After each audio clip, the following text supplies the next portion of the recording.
Hello everyone, কেমন আছো তোমরা সবাই? আশা করি তোমরা সবাই খুব ভালো আছো আর আমিও অনেক ভালো আছি।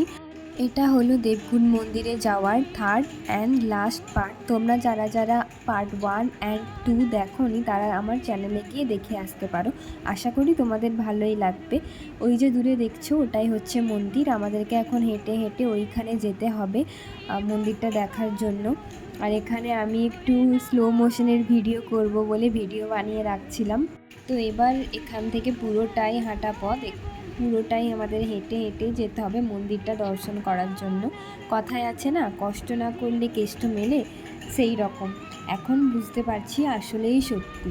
কারণ তোমরাই বলো না, আমরা যদি একটু কষ্ট করে না আসতাম সারা রাত বাস জার্নি করে, এত সুন্দর দৃশ্য কি আমরা দেখতে পেতাম?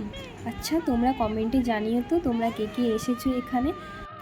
অনেক দিন তো ভিডিও করা হয়নি, আর আমি জানিও না এবার থেকে আমি কি ভিডিও করব। তোমরা কেমন ভিডিও চাও আমায় কমেন্টে জানিও, আমি সেই রকম ভিডিও করার চেষ্টা করব। আর সিঁড়িগুলো তোমাদেরকে অনেক সিঁড়ি ছিল তো, উঠতে উঠতে ভুলেই গিয়েছি যে একটা ভিডিও করতে হবে।